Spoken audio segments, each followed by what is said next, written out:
শেরেবাংলা নগর এলাকা থেকে যুক্ত রয়েছেন সহকর্মী রাব্বি আল রাহিদ। যাচ্ছি রাহিদের কাছে। রাহিদ,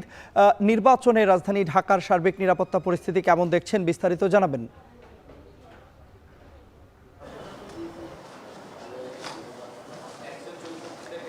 তন্ময়, দেখছেন যে এই মুহূর্তে আমি রয়েছি রাজধানীর ঢাকা কলেজে এবং ঢাকা কলেজ যে কেন্দ্র রয়েছে এই কেন্দ্রে আপনি জানেন যে ত্রয়োদশ জাতীয় সংসদ নির্বাচনকে ঘিরে সারা দেশে আইন শৃঙ্খলা বাহিনী পরিস্থিতি আরও জোরদার করেছে এবং এই পরিস্থিতির মধ্যে ঢাকা কলেজ কেন্দ্র এবং এর আশেপাশের কী ধরনের পরিস্থিতি বিরাজ করছে তা জানাতে এই মুহূর্তে আমি ঢাকা কলেজ কেন্দ্রে রয়েছি। ঢাকা কলেজ কেন্দ্রে এখন পর্যন্ত 4টি কেন্দ্র রয়েছে এবং এই 4টি কেন্দ্রের মধ্যে প্রতিটি কেন্দ্রে প্রায়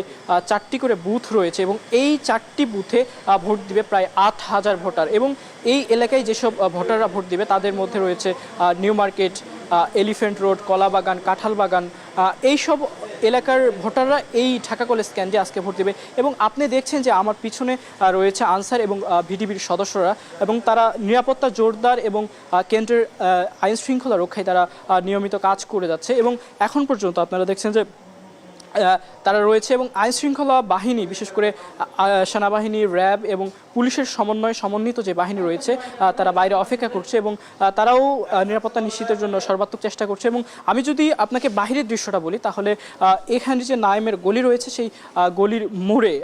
বিভিন্ন রাজনৈতিক দলের যেসব প্রার্থীরা রয়েছে সেসব প্রার্থীদের যে নির্বাচনী ক্যাম্প রয়েছে সেই নির্বাচনী ক্যাম্প রয়েছে এবং সার্বিক পরিস্থিতি দেখে, বিশেষ করে আজকের পুরো রাজধানী ঘুরে রাজধানীর যে নিরাপত্তা ব্যবস্থা এবং রাজধানীর সার্বিক যে পরিস্থিতি সেটি দেখে বিবেচনা করা যায় যে আগামীকাল সুষ্ঠু নির্বাচন অনুষ্ঠিত হবে। এবং আমি কিছুক্ষণ আগে র্যাব মহাপরিচালকের একটি ব্রিফিং ছিলাম, তিনিও একই কথাই বলছিলেন যে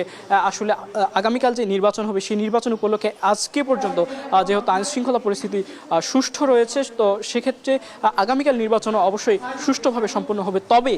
যদি কোনো কারণে কোনো ধরনের আইন শৃঙ্খলা পরিস্থিতির ব্যাঘাত ঘটে তাহলে তারা সর্বোচ্চ ব্যবস্থা নিতে সবসময় প্রস্তুত থাকবে। এবং ঢাকা কলেজ কেন্দ্রে এখন যে পরিস্থিতি দেখছেন যে এখন পর্যন্ত এই কেন্দ্রে নির্বাচনের জন্য যতটুকু সরঞ্জাম লাগবে, বিশেষ করে ব্যালট বাক্স থেকে আরও যেসব কিছু লাগবে সব কিছু এখনও আসতেছে এবং এখানে এসে সব কিছু সাজিয়ে রাখা হচ্ছে।